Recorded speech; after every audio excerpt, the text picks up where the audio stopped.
¿Ustedes escucharon una pericia antropológica cultural forense en el ámbito del lavado de activos? ¿O solamente será suficiente una pericia contable? ¿Solamente será suficiente que el contador acredite con su pericia un desbalance patrimonial?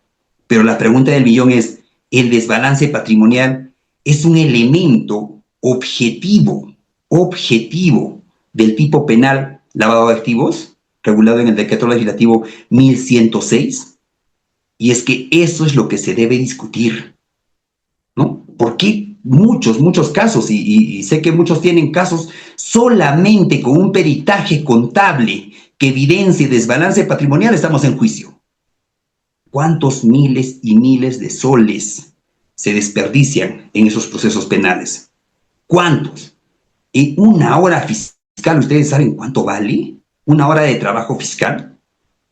Alquiler de inmuebles, seguridad, papel, equipos tecnológicos, asistente, sueldo del fiscal, sus órganos de control, miles y miles de soles. Pero eso a veces no se analiza. El desperdicio de los bienes del Estado en persecuciones, entre comillas tontas. O cuando el procurador, el fiscal sobresee, pide el sobreseimiento. El procurador se opone sin mayor análisis.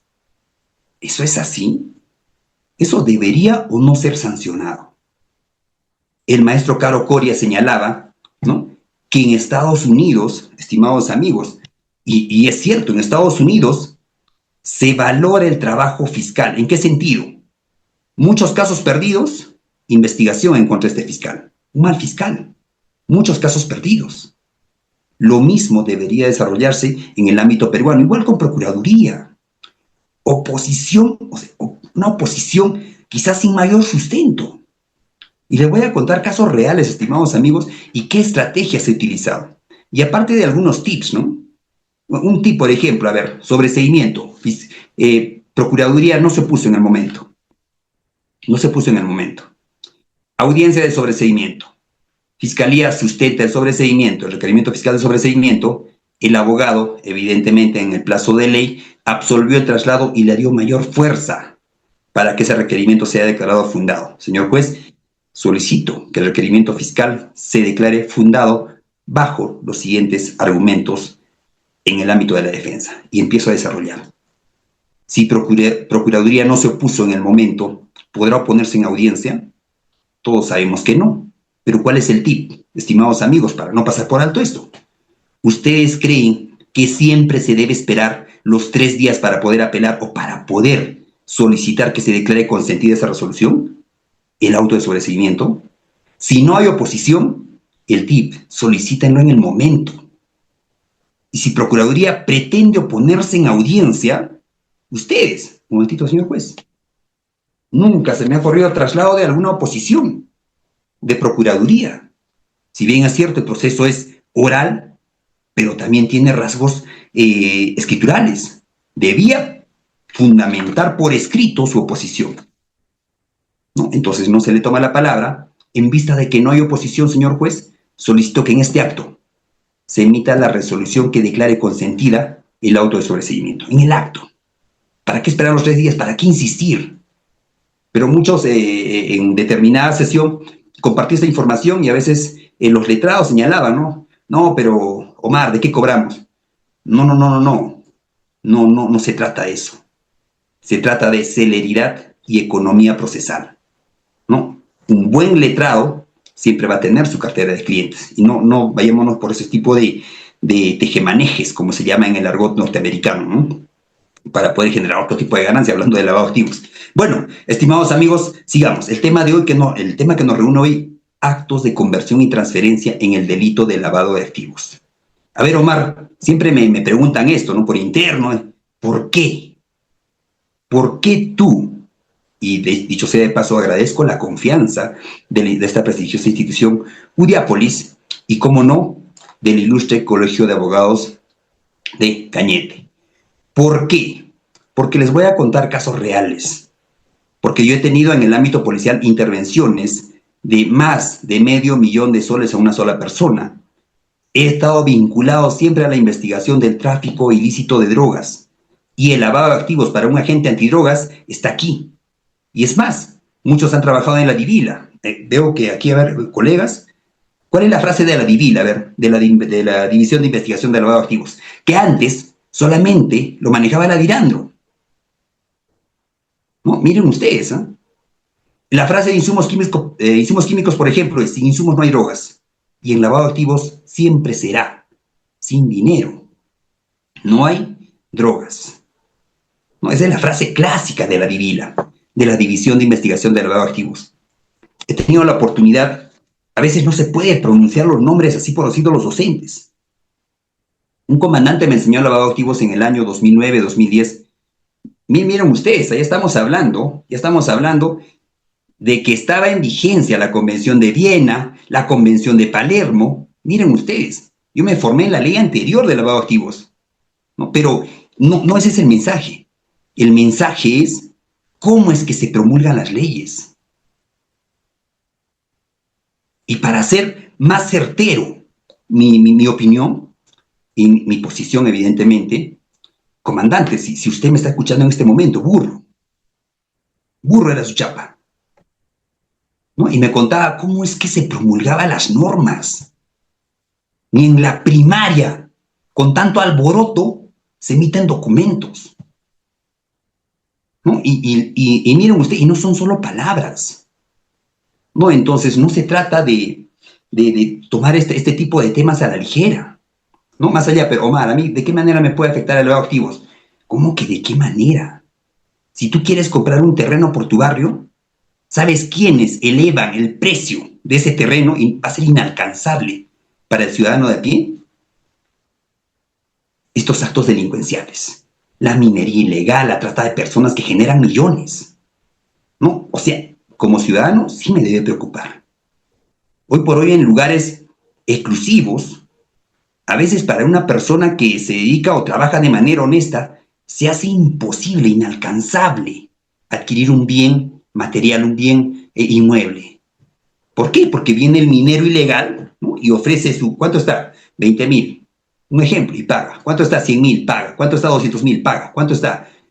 1,000,000 y paga. ¿Cómo no se va a perjudicar a la ciudadanía en general? Por eso se dice que el lavado de activos es un delito proceso pluriofensivo. Y ustedes consideran, ¿de dónde sale eso de delito proceso? ¿Quién lo ha creado? Vamos a ver de dónde nace. Porque no es rebuscar jurisprudencia, rebuscar doctrina.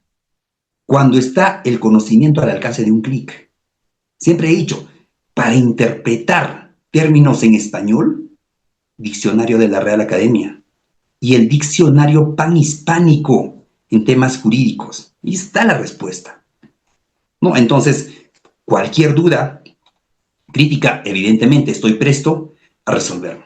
El día de hoy vamos a tratar sobre fundamentos, dogmática penal, defensa y debida diligencia en la investigación criminal peruana. ¿No? Y evidentemente existe este material, estas criminas van a formar parte de su aula virtual.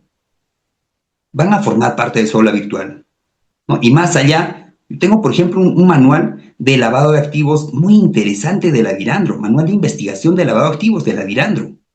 Así como siempre recomiendo el manual de investigación criminal de la Policía de Investigaciones del Perú, la PIF, del año 89. En el ámbito de la DIRANDRO también existen manuales muy interesantes que deberían ser de público conocimiento. Voy a compartir ciertas partes de estos manuales y van a formar parte, no valga la redundancia, del aula virtual de los alumnos de Udiápolis, ¿no? Sigamos. A ver, ¿qué es lavado de activos? ¿Por qué? ¿Qué significa lavar?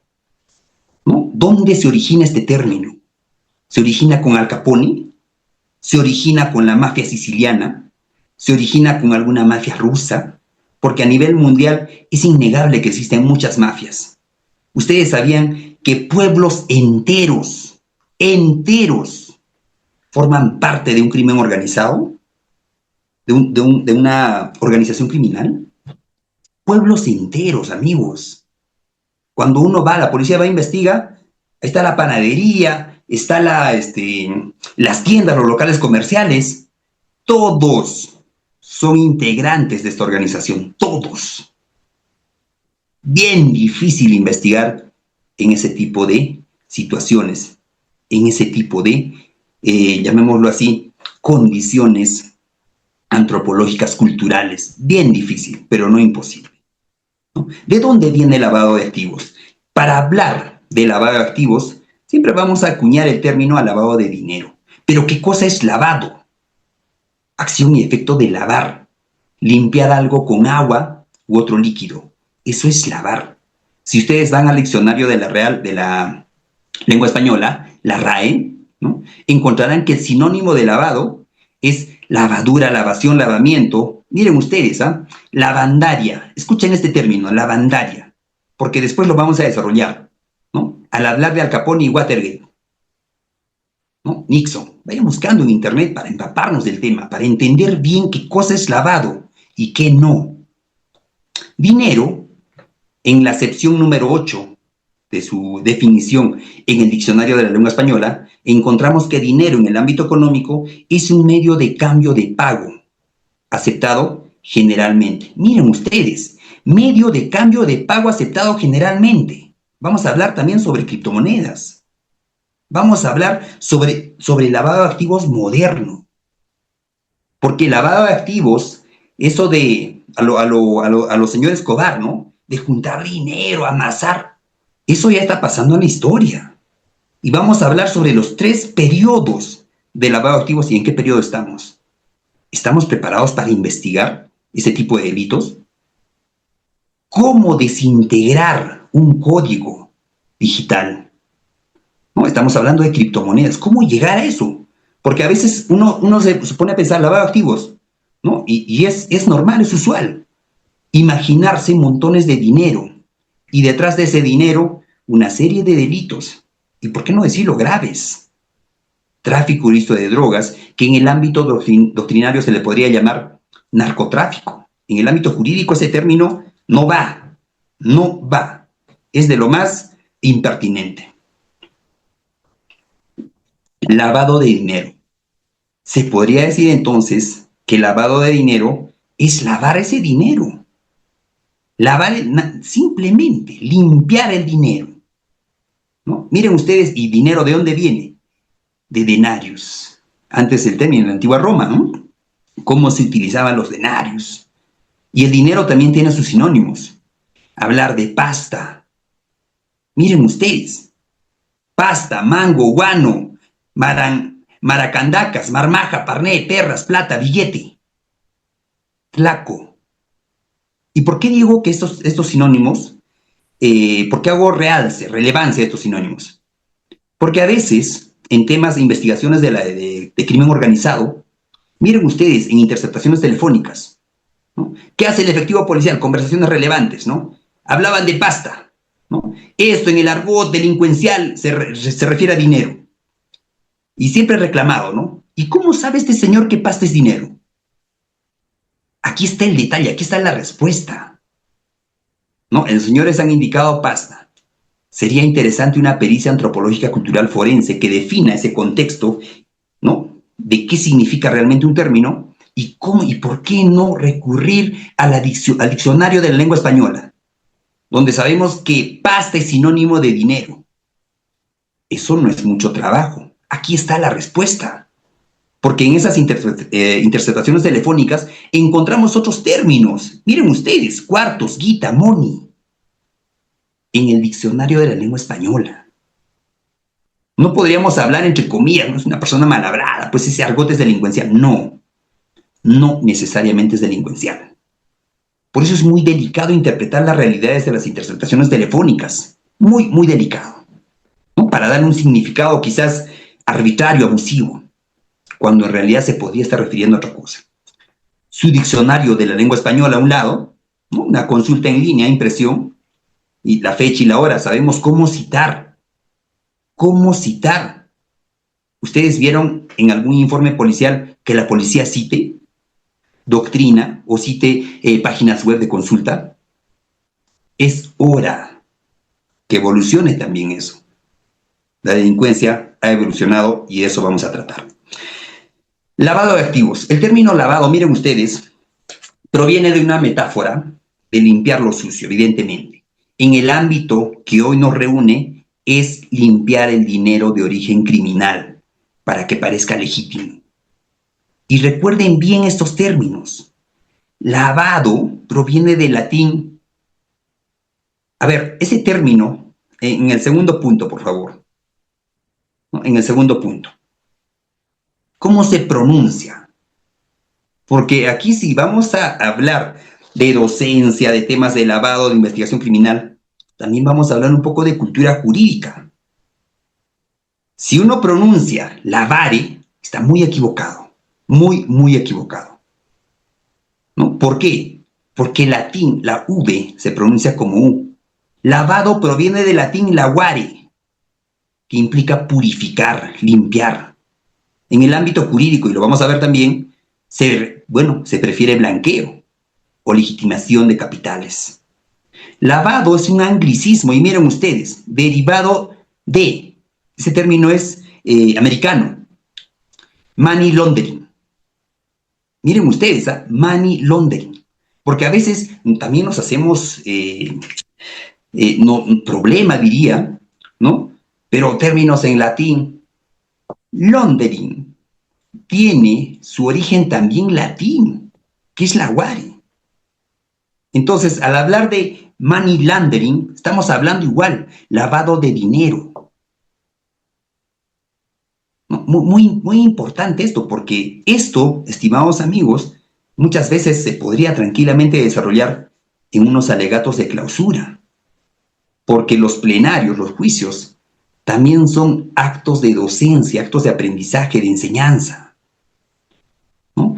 El vocablo launder proviene del latín medieval lavandaria, derivado de lavare, mismo origen, ¿no? El origen latín tanto para el ámbito americano como para el ámbito español, ¿no? En el Perú y sobre todo en Latinoamérica, ¿qué términos utilizamos? ¿No? Lavado de activos, lavado de dinero o lavado de capitales. A nivel normativo, el término correcto en el Perú es lavado de activos. Así como tráfico ilícito de drogas, ¿no?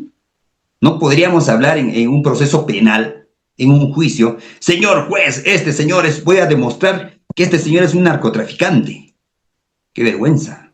Ese término, ¿no? Y existe la norma que deroga del argot jurídico el término narcotráfico. Hoy por hoy hablamos de tráfico ilícito de drogas. Igual en el Perú, a nivel jurídico, desde el punto de vista normativo, decreto legislativo 1106, hablamos de lavado de activos. Muy importante esto.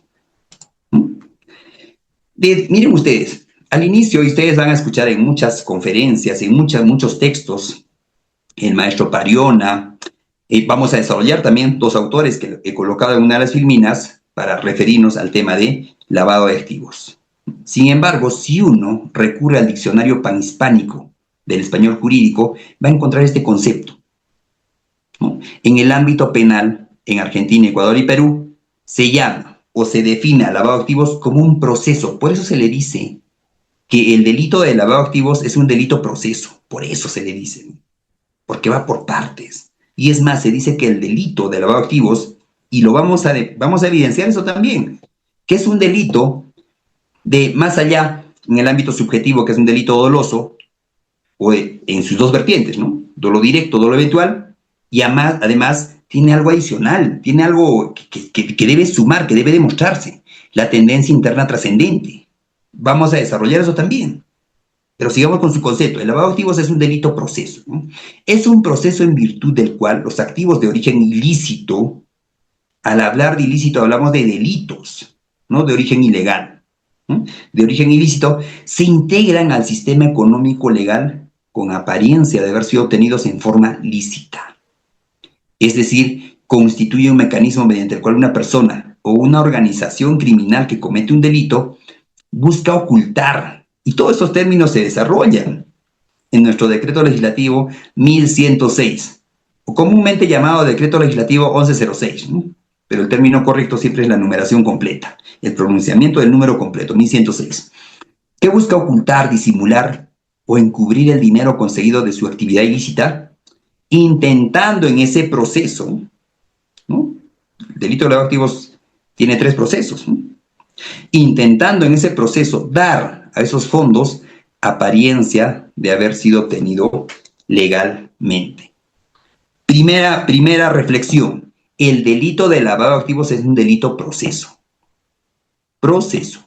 Colocación, estratificación, integración. ¿No? Las 40 reglas de la GAFI. ¿No? Nuevamente, colocación, estratificación o lo que es integración. ¿No? Entonces, el delito de lavado de activos es un delito proceso, sí. Miren ustedes sus 3 procesos, los 3 procesos que tiene. El proceso más son los 3, evidentemente delicados, pero diría, el un poco más delicado es el primero, el de colocación, porque está latente el dinero, ¿no? Y hay formas también, no todo es billete, hay formas de manejar ese tema del dinero obtenido de manera ilícita. Miren ustedes, ¿por qué se le dice money laundering? ¿No? Porque nace en la era de la ley seca en Estados Unidos. ¿No? Y aquí hay una discusión, ¿no? Porque al hablar de lavado de activos, podríamos hablar de Al Capone, pero existe otra corriente que dice que no. El término lavado de activos, si bien es cierto, tiene un origen americano, pero hace referencia a un tema político. El caso Watergate. Nixon, busquen ustedes Nixon. Se van a llevar muchas sorpresas y el Perú no es ajeno a este tipo de problemas, a este tipo de circunstancias, donde la política, de cierta manera, está involucrada en actos de corrupción, ¿no? Entonces, ¿por qué se le hace referencia o se le pretende vincular Al Capone? Alphonse Gabriel Capone, su verdadero nombre, ¿no? Porque se dice que el señor Alphonse adquirió lavanderías automáticas, laundromats, ¿no? Para mezclar las ganancias ilícitas del alcohol con los ingresos legales del negocio, declarando todo como ganancias por lavado de ropas. Se podría decir a nivel histórico que no habría mucha o es de fácil entendimiento, ¿no? ¿Para qué uno lleva la ropa a una lavandería? Para que le realicen el servicio de lavado y le entreguen la ropa limpia. ¿Y qué es lo que había pasado con este señor? ¿No? Compró una serie de empresas, una cadena de lavanderías, ¿no? ¿Para qué? Para aparentemente hacer ver de que diario su maquinaria funcionaba, diario. Lo que no es así, ¿no? Muchos hospedajes, hoteles. ¿Cuánto facturan al día? Ni un huésped. Las cafeterías,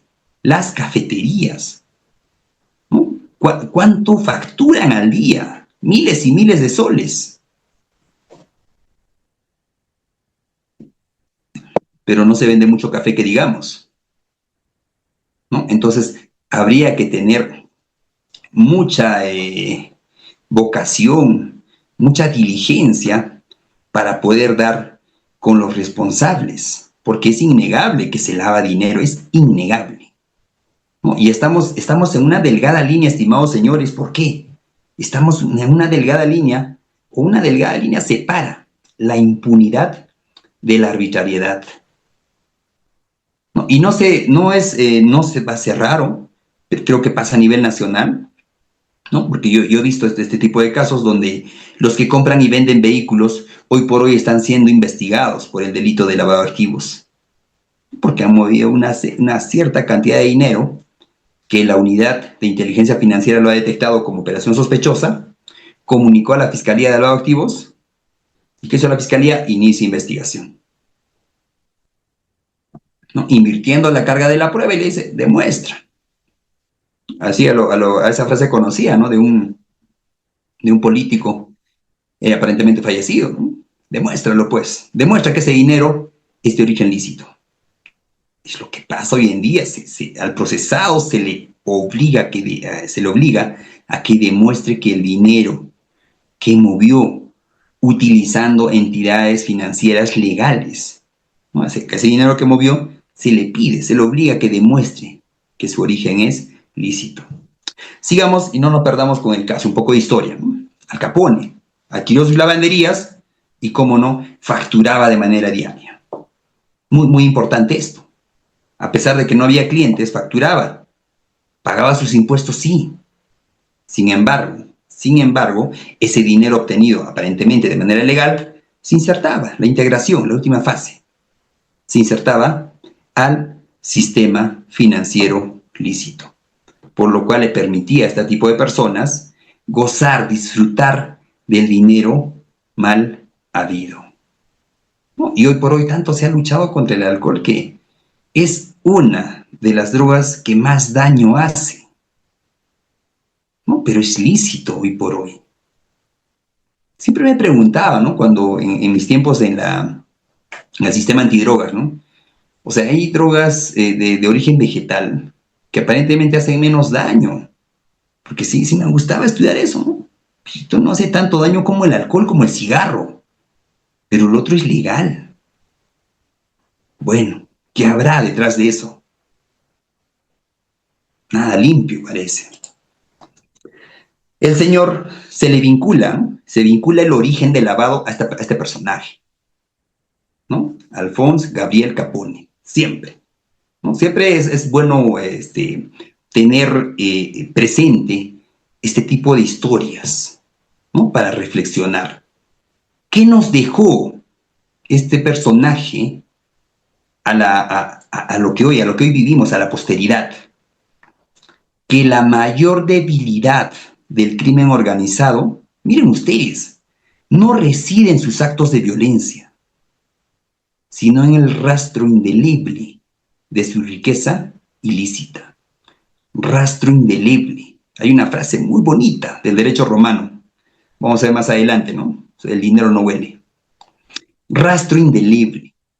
O sea, hacer que el dinero sea invisible. Ese dinero ilícito. Y miren ustedes, tanto se habló de que este señor era podría ser un personaje malvado, por no decir otros términos, que él no lo condenan por eso. Lo condenan por evasión tributaria, ¿no? Pero ha dejado también otro mensaje. La eficacia de la investigación financiera. Eficacia de la investigación financiera. Y no podemos negar que hay muy buenos representantes del Ministerio Público, muy buenos, ¿no? Ordenaron ciertas pericias, indagaron, hicieron algo así, un trabajo tipo inteligencia policial, lo vamos a llamar inteligencia fiscal, ¿no? Y donde nos damos con la sorpresa cuando nos llega la acusación, ¿no? El sobrino, el otro personaje, a sus 18 años, ¿no? Dueños de una Fortuner, o vehículos de alta gama, llamémoslo así, ¿no? Entonces, este caso, el caso que ven en pantalla, nos dejó una lección para la posteridad, ¿no? Que una investigación financiera debe ser eficaz, ¿no? Para evitar la impunidad.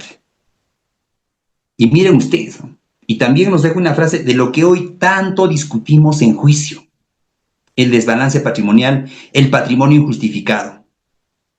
Y este caso nos recuerda que el patrimonio injustificado, pero debidamente vinculado a un delito fuente.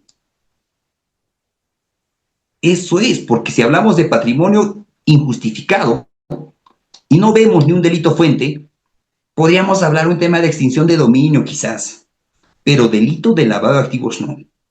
¿No? El patrimonio injustificado, pero debidamente vinculado a un delito fuente, es la prueba más contundente para que la justicia derrote al abuso y a la arbitrariedad. Muy importante, recuerden ese nombre: Alphonse Gabriel, y es más, en italiano, ¿no? Alphonse Gabriele Capone. Muy interesante porque está vinculado al ámbito del latín. A mí me gusta mucho, siempre me recuerdo a mi maestro de latín, el maestro Solís. Bueno, una buena referencia en el ámbito del derecho romano. Miren ustedes, esta frase, ¿no? Nullum crimen sine pecunia. Nullum crimen sine pecunia. No hay crimen sin dinero. Muy, muy importante esto. Ahora, ¿a qué viene, en qué vincula esto al tema de lavado de activos? Si no se prueba el origen ilícito del dinero, el delito fuente, el tipo penal que hoy nos reúne, porque hay tres tipos penales en el 1106, artículos 1, 2 y 3, no hay más. ¿No? El que hoy nos reúne es conversión y transferencia. ¿No? Entonces, si no se prueba el origen ilícito del dinero, o sea, el delito fuente, el delito previo, el tipo penal del artículo 1 del decreto legislativo 1106 se desvanece. O sea, no podría decirse, este señor ha sido investigado por tráfico ilícito de drogas en el año 2010. ¿No? Ahí está, señor, el delito fuente. Pero si uno analiza ese antecedente, porque he tenido casos, ¿no? Reviso el expediente, pues ese caso está archivado. Es más, mi patrocinador en ese tiempo ni siquiera ha guardado silencio. Ha presentado sus pruebas, ha declarado, ha entregado su equipo celular. Y lo han desvinculado. Entonces no será suficiente, pues no, ese delito está archivado. Pero igual ha sido investigado. No, así no funciona. A mi criterio, con el debido respeto, me parece que no es la dinámica del decreto legislativo 1106. No hay lavado sin una mancha previa que limpiar. Esa mancha previa es el delito previo y el delito fuente. Muy, muy importante. Y ese es el baremo que la misma norma ha puesto al órgano acusador para que se encargue de evidenciar, ¿no? Si puede llegar a demostrar en juicio, más allá de toda duda razonable, que ese dinero es de origen ilícito. Bien difícil, pero no imposible. Dependerá de la capacidad del hecho en sí. Miren ustedes, al hablar de lavado de activos, también se dice que el objeto material debe ser un activo con valor económico. O sea, estamos hablando no solo de dinero. No solo de dinero. Se habla de otro tipo de ganancias, otro tipo de efectos, ¿no? Una criptomoneda, una forma de código encriptado que tenga un valor, un ejemplo, digo, de 1 millón de soles. Tranquilamente podría costar. O la moneda digital, sin recurrir al sistema financiero, sin recurrir a un banco. ¿No? Ese tipo de moneda digital que solo sus integrantes conocen el valor.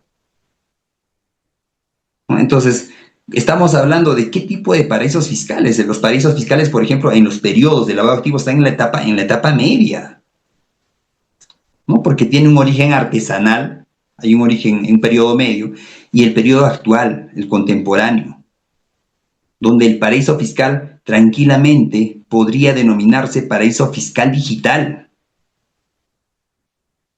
Entonces, sigamos. Si el origen es lícito, pero hay una falta tributaria, estamos ante otra figura, no ante un tema de lavado. Muy, muy importante, ¿no? A ver, yo he tenido la oportunidad de conocer a un personaje, ¿no? Que todo su patrimonio, que es muy, muy, muy grande, lo vamos a llamar así, un buen patrimonio, solamente lo ha obtenido vendiendo choclos. Ustedes dirán, pero Marco, ¿cómo va? Vendiendo choclos va a tener 3 camiones, aparte su camioneta, 3 casas. Sus casas son de 4 o 5 pisos. ¿Vendiendo choclos? Sí. Esta persona se parte el lomo. Madrugando, yendo a distintos departamentos, comprando mercadería, llevando de un lugar a otro lugar, yendo a ferias. A veces limitándose, pero es posible. Y es que a veces confundimos el tema de la cultura del ahorro, ¿no?, con un tema de desbalance patrimonial, indicio. Pero se sabe que el desbalance patrimonial es un indicio posterior de lavado de activos, ¿no? Pero igual. proceso. Es posible, sí. Por ejemplo, miren ustedes, yo tengo casos donde un personaje hizo un movimiento de, 1, 2, 3, 4 veces. Aquí movió 600,000, 600,000, 600,000, 600,000, en 4 fechas diferentes. Para el Ministerio Público, esto es un movimiento de 2.400.000 soles. ¿Cómo demostrar la existencia de ese monto? 3 movimientos de 10 soles en fechas distintas no acredita de manera lógica y racional que el dinero movido sea 30 soles. Muy difícil de probar, es bien difícil. ¿No? Pero Omar, ¿cuál era la necesidad? Habrá motivos, pero no quiere decir que se sumen todos los movimientos realizados. Hacía falta una pericia antropológica, hacía falta una pericia financiera. Y cómo no, el Ministerio Público se va con su pericia contable, ¿no? Pero se tiene que analizar e investigar más, ¿no? Para ver, ¿es posible o no es posible? Porque si es posible, estamos hablando de una posibilidad. No vamos a superar nunca la valla que maneja nuestro sistema procesal peruano, ¿no? El más allá de toda duda razonable. A veces da miedo porque uno se va con la seguridad de que un caso se debe o lo deben absolver, pero, oh sorpresa, sale con condena. Da miedo en realidad el sistema, entre comillas y con el debido respeto, no el sistema judicial. Para un juez este caso debe archivarse, debe absolver. Para otro juez debe condenar. Muy importante esto. ¿No? ¿Qué es el lavado de activos? Más allá de lo que hemos encontrado en el diccionario panhispánico del español jurídico. El lavado de activos es el proceso por el cual bienes o dinero, miren ustedes, porque no todo es dinero, bienes o dinero de procedencia ilícita son introducidos en el circuito económico y financiero legal, dotándolos de una apariencia de legitimidad que oculta su verdadero origen criminal. En este concepto desarrollamos las 3 fases de lavado de activos. Colocación, introducidos en el circuito económico. Se coloca el dinero, ¿no? Se estratifica, se realiza conversión, transferencia, una serie de movimientos y se obtiene el dinero aparentemente legal. Y este tipo de fases no debe ser ajeno a nuestra formación, porque si nosotros vemos, estas fases es un clásico hasta en la redacción de documentos, ¿no? Hasta en imputación, circunstancias antecedentes, concomitantes, posteriores, ¿no? Etapa inicial, el mismo proceso, etapa de investigación, etapa inicial, intermedio, juzgamiento, final. ¿No? En el ciclo de inteligencia, del análisis de la información, ¿no? Obtención de la información, procesamiento, y sale la información ya producida. Igual es en el lavado de activos, es lo mismo. Tiene y ni siquiera tiene esa particularidad, tiene esa semejanza con muchos de los procesos que manejamos, ya sea en el sistema procesal, en el académico también, ¿no? Entonces, dinero de origen ilícito ingresa al sistema, se realiza una serie de movimientos y se extrae un dinero legal. Aquí está el problema, ¿no? Porque aquí está la lucha contra la delincuencia, ya tiene nuestro decreto legislativo 635, maneja ya su catálogo de delitos. Como, decreto legislativo 635, Código Penal, catálogo de delitos, maneja ya su sistema, con un fin preventivo, evidentemente. No, en su exposición de motivos está, el Código Penal es netamente preventivo. No, ya tenemos temas de homicidio, de robo, sicariato, ahí está. Ahí está la lucha. Ahí está lo que debe realizar ¿quiénes? Fiscalía, policía, y distintas entidades. El tema del lavado más ataca a los bienes, al dinero que de eso se obtiene. ¿No? Muy importante. Hablan sobre la pericia financiera, vamos a hablar al final porque hay una filmina especial. ¿Qué pericias se podría solicitar? ¿no? Ya sea como parte acusadora o como la defensa. Genial sería, estimados señores, si hay una persona que se dedicó al comercio informal. Siempre escuché la frase, ¿no? Una pericia contable siempre y cuando tengas libros contables. Una pericia económica o financiera en el otro ámbito, para personas que no tienen libros contables, que podrían realizar un estudio igual, anterior, actual, y hasta pronosticar cierta obtención de ganancias en la actividad que esta persona realiza. Y es que aquí surge una pregunta. No podemos criminalizar, no podemos sancionar si el Estado no da las condiciones, si el Estado no da las condiciones para que su población se desarrolle dentro de lo formal. Y en eso va, ¿no? Por ejemplo, la SUNAT realiza una serie de cursos gratuitos a nivel nacional para hablar temas, ¿no? Omar, ¿cuánto puedo, con cuánto dinero puedo trasladar, puedo movilizarme?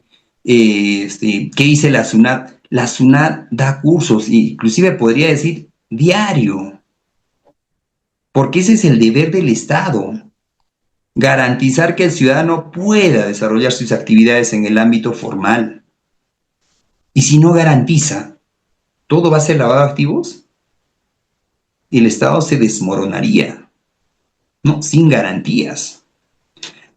Miren ustedes, esta obra es del maestro Juan Antonio Rosas Castañeda, muy conocido, ¿no? Sacó una obra bien interesante, La prueba en el delito de lavado de activos, Gaceta Jurídica, pero de esta obra extraje este juego de palabras, llamémoslo así, como un concepto de lavado de activos. ¿Qué cosa es el lavado de activos? Se dice que es un fenómeno antiguo, sí. Vamos a hablar un poco de historia también. Los piratas.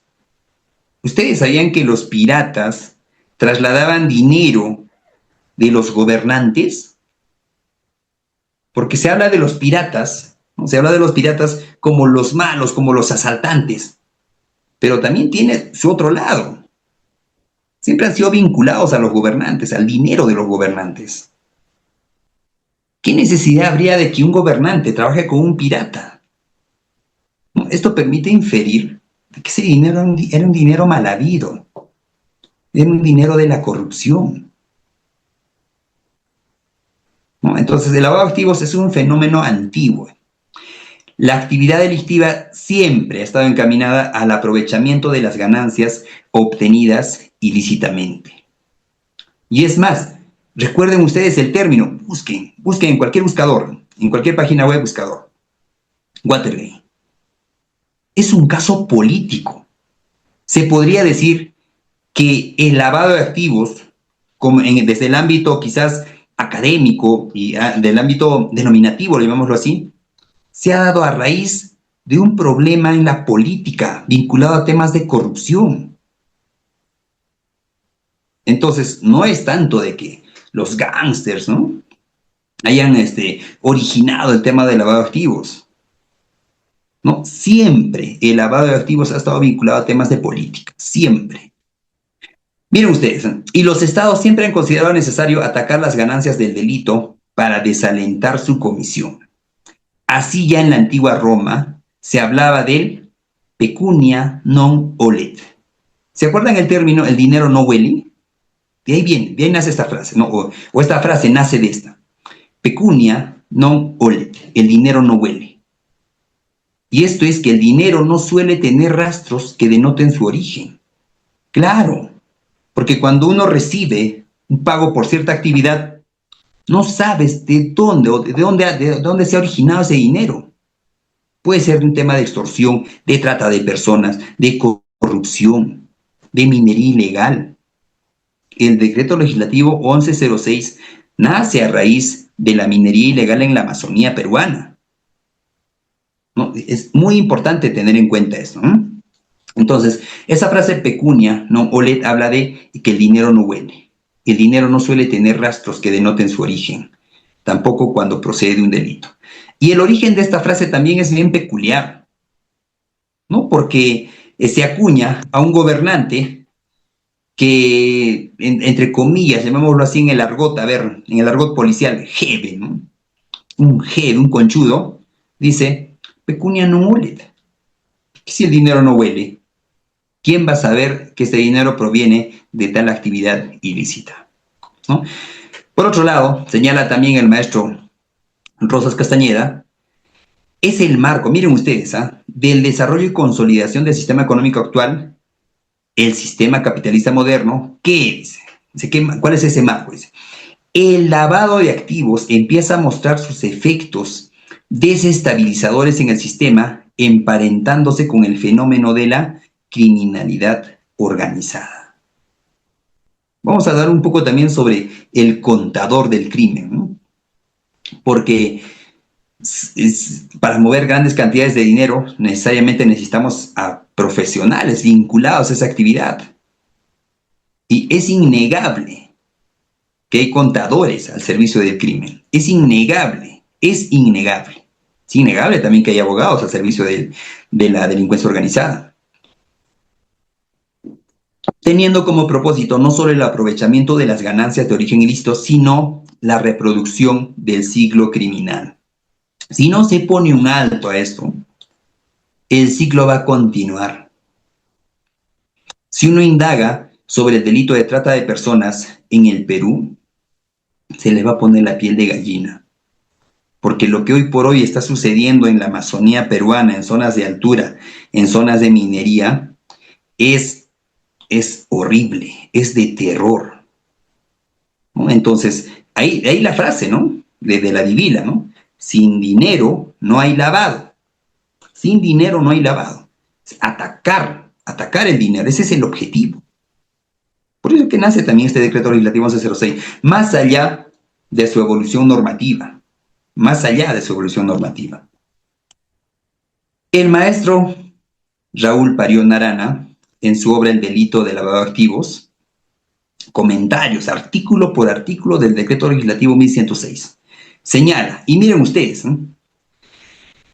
Se desprende, porque el maestro ha desarrollado el delito de lavado de activos, muy interesante esta obra, habla sobre la Convención de Viena, la Convención de Mérida, de Palermo, y muchos otros instrumentos de rango internacional.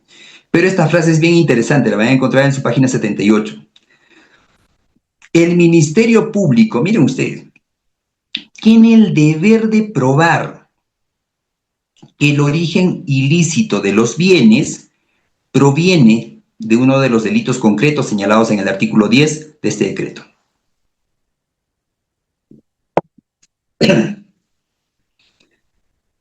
No basta la mera inferencia, no basta una sospecha.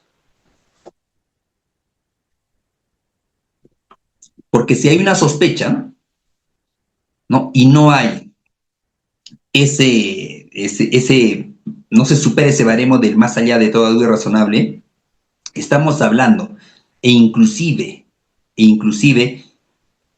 de posibles infracciones administrativas, ¿no? Porque a veces se habla, ¿no? El derecho administrativo sancionador es autónomo, dicen.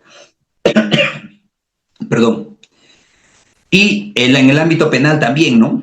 Existe cierta autonomía, y más allá del delito de lavado de activos que es autónomo.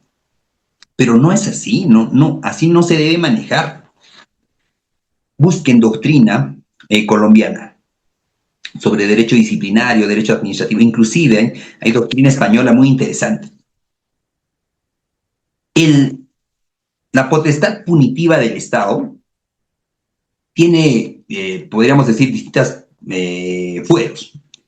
El ámbito administrativo sancionador para infracciones administrativas, que se sanciona con multas, con cancelación de licencias, dependiendo de la rama, y el ámbito penal.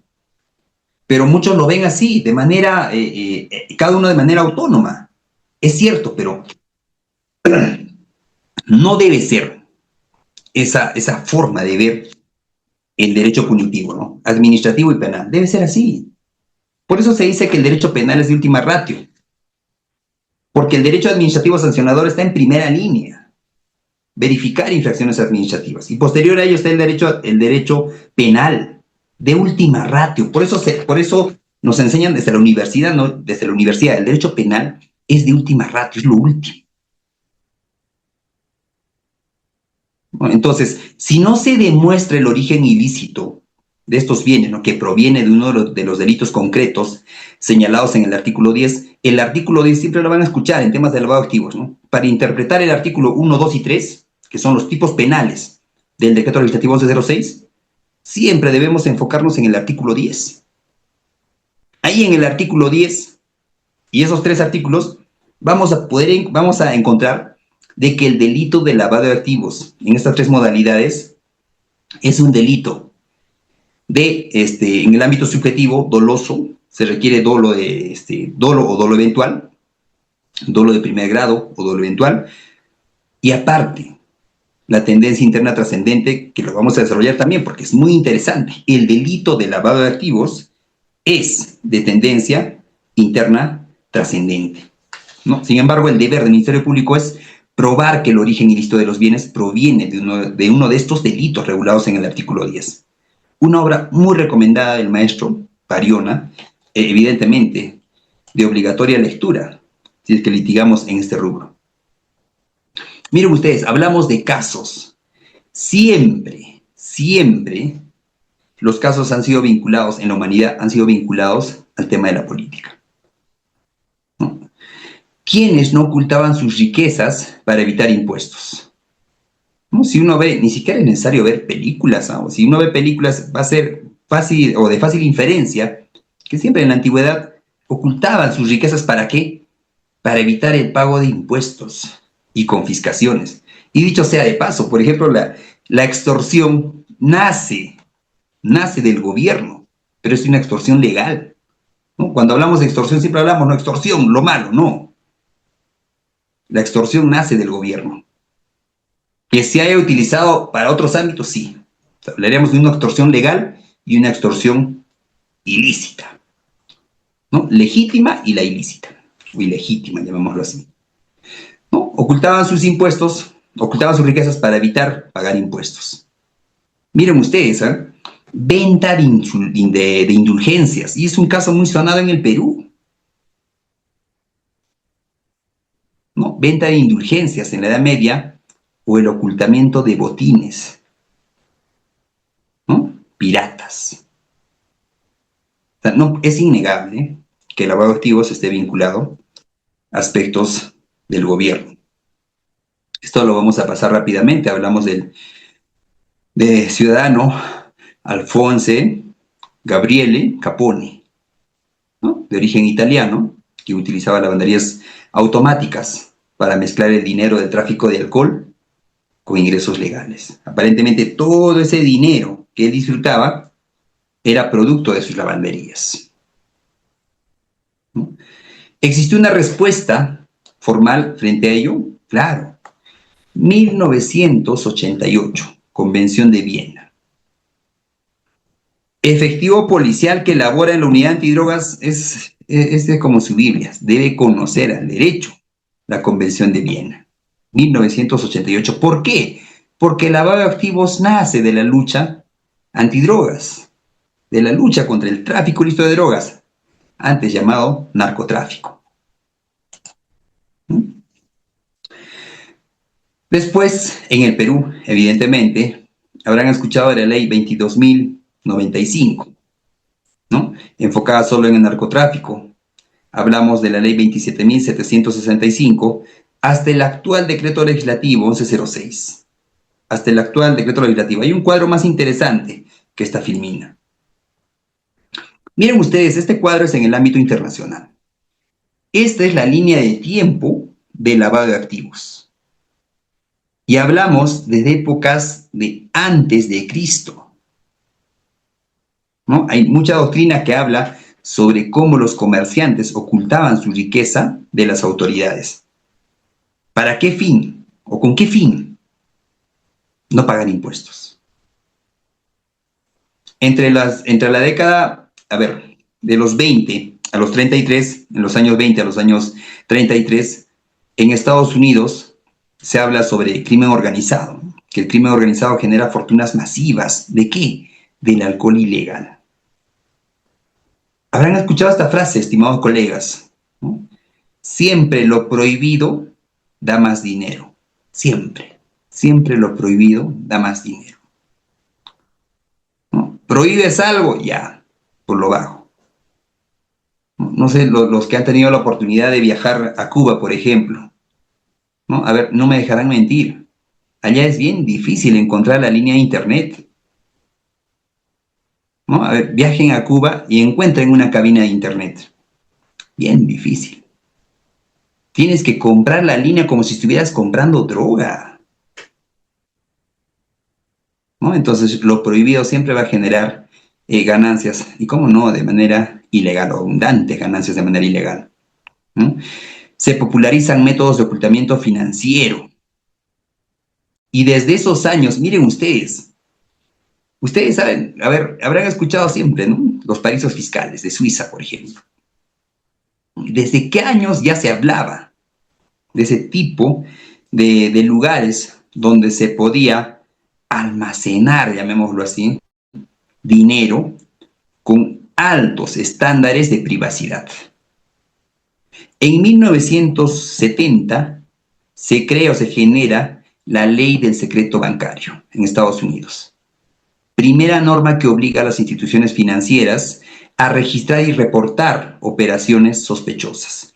En el Perú, hablar de operaciones sospechosas es hablar de la unidad de inteligencia financiera. Omar, ¿cómo es eso de las operaciones sospechosas? ¿No? El registro de operaciones sospechosas, conocido como el ROS. Es cuando un ciudadano, es como un sismógrafo. Un ciudadano tiene su movimiento de dinero, quizás al día puede gastar 15, 20, 50, 100 soles, pero es permanente. Y de un momento a otro registra un depósito de 500,000 soles. La aguja ya se movió y se activó la alarma de movimiento de operación sospechosa. Pero miren ustedes en Estados Unidos desde qué fecha ya se hablaba de operaciones sospechosas, ¿no? Es a raíz de la ley del secreto bancario que se genera lo que hoy tanto se habla del compliance, ¿no? El compliance financiero, esas reglas o normas de cumplimiento. En los años, en 1973, se habla del money laundering, lavado de dinero. Y miren ustedes, en el contexto del escándalo Watergate, un tema político vinculado a casos de corrupción, de venganza política, entre otros, muy interesante, muy quizás académicamente hablando, de obligatorio conocimiento, ¿no? Para ver desde cuándo nace lo que es el tema de lavado de activos.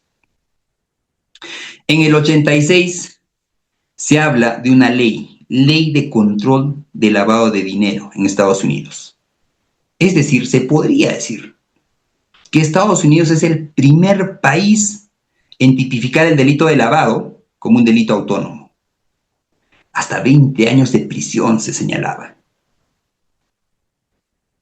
En el año 1988 nace la Convención de Viena, ¿no? Muy conocido acá en el Perú cuando se habla de temas de tráfico ilícito de drogas y lavado de dinero, ¿no? Es una primera respuesta, se dice multilateral, y vincula al lavado con el tema del narcotráfico.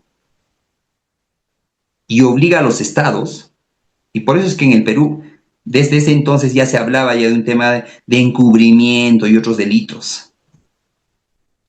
Obliga a los estados firmantes a tipificarlo como delito y a implementar el decomiso. ¿El Perú es parte de la Convención de Viena? Evidentemente. 1989, creación del GAFI, Grupo de Acción Financiera.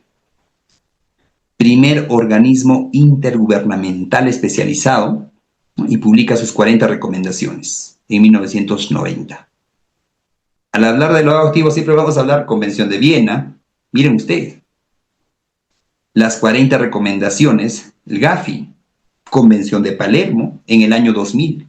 En el año 2000 nace la Convención de Palermo, ¿no? Para la lucha contra la criminalidad transnacional, porque esto ya se estaba saliendo de control, ¿no? E inclusive se decía, ¿no?, de que las organizaciones o la delincuencia organizada brindaba un tipo de servicio mejor que el Estado en temas de seguridad. Busquen sobre la mafia siciliana. Qué interesante historia de la mafia siciliana, ¿no? Un poblador prefería denunciar ante la mafia temas de incumplimiento de contratos, peleas, lesiones. Prefería denunciar ante la mafia que ante la misma autoridad estatal. A ese nivel. Y pienso que hoy por hoy se vive en algunos lugares, ¿no? Sin embargo, gracias a la Convención de Palermo, se amplían los delitos. O sea, ya no se habla solo de lavado de activos vinculados a temas de drogas, sino a muchos otros delitos. Estamos hablando de extorsión, sicariato, ¿no? En el año 2003 nace la Convención de Mérida, que incorpora la corrupción como delito previo. Y miren ustedes, si por historia sabemos que el tema de las riquezas, el ocultamiento de las riquezas, siempre ha estado vinculado a los estados, a los gobernantes, ¿no? Recién en el 2003 se hace mayor énfasis en el tema de la corrupción, vinculados a temas de lavado de activos. Muy, muy importante. Este es un cuadro a nivel internacional. Ahora veamos qué ha pasado en el Perú. ¿Qué ha pasado en el Perú? Miren ustedes. En el Perú, 1991, hablamos de encubrimiento real. Decreto legislativo 635. ¿Cuándo nació la Convención de Viena? 1988. 1996, primeras normas que hablan sobre el lavado de dinero, siempre vinculado al tema de tráfico ilícito de drogas. Convención de Viena, tráfico ilícito de drogas, o narcotráfico, como se le llamaba. 2012 genera otra norma, igual, de lavado de activos. Lo más resaltante es que es en ese año que se crea la Unidad de Inteligencia Financiera. Esta unidad, ¿no?, que se encarga del registro de operaciones sospechosas. Pero si ustedes ven en Estados Unidos en qué año ya se había creado este tipo de entidad de registro de operaciones sospechosas, miren ustedes, para no irnos de... Aquí está. 1970. Y en el Perú, el registro de operaciones sospechosas en el año 2002. Bueno, hay una diferencia, ¿no? Será por el tema del desarrollo cultural, entre otros. 2007 se modifica la norma 2012, y es la norma que vamos a tratar el día de hoy, ¿no? El decreto legislativo 1106, publicado exactamente el 12 de abril del año 2012. Y miren ustedes el título del decreto legislativo 1106, decreto legislativo de lucha eficaz contra el lavado de activos y otros delitos relacionados a la minería ilegal y crimen organizado. 2016 hubo una modificatoria y hoy por hoy estamos, ¿no?, realizando este tipo de, o se realizan las investigaciones al amparo del decreto legislativo 1106, hoy vigente. Y un caso muy sonado, muy sonado. Ni siquiera estamos hablando de temas de sicariato, de extorsión. Temas vinculados otra vez al poder. Este casito que ustedes ven en pantalla. Hito que revela la dimensión sistemática del lavado en el Perú. Temas de corrupción a nivel, podríamos decir, muy peligroso. Peligroso, ¿no? Un caso emblemático que ha vinculado a muchos funcionarios públicos y privados, ¿no? Y realmente en el ámbito probatorio se podría decir muy complejo, muy complejo. Y sabemos en qué ha quedado muchos de esos casos. Esos cuadros, estimados amigos, se podrían diferenciar en estas 4 etapas, e inclusive todavía hasta en 3, pero para temas académicos en estas 4 etapas. El ámbito primitivo, o sea, los primeros, era el ocultamiento físico, oro y bienes. El oro siempre ha estado presente, siempre, hasta el día de hoy. Pasamos a la otra fase, a la otra etapa, al otro periodo, lo vamos a llamar así, al periodo de lo que es bancaria clásica, se le dice, ¿no? Uso de cuentas y testaferros, ¿no? Dinero proveniente de origen ilícito, utilizo mis testaferros. Hay un caso muy conocido de un expresidente, ¿no? Utilizo mi testaferro y a través de mi testaferro, que debe ser una persona con respaldo o con un alto respaldo económico, a través de mi testaferro, empiezo con lo que es la adquisición de bienes, ya estamos hablando de conversión, temas de dinero, temas de transferencia, ocultamiento, entre otros. Pasamos a la siguiente etapa, que aparentemente sería la actual, pero no. El tema de los paraísos fiscales, ¿no? Eso ya es una etapa que está pasando ya a quedar en el pasado. Paraísos fiscales, empresas offshore. Vamos a hablar un poco de esas empresas, ¿no? Y hoy por hoy se habla de lo que son las criptomonedas en la modernidad, los fintech y el comercio digital, ¿no? Entonces, ¿estamos preparados?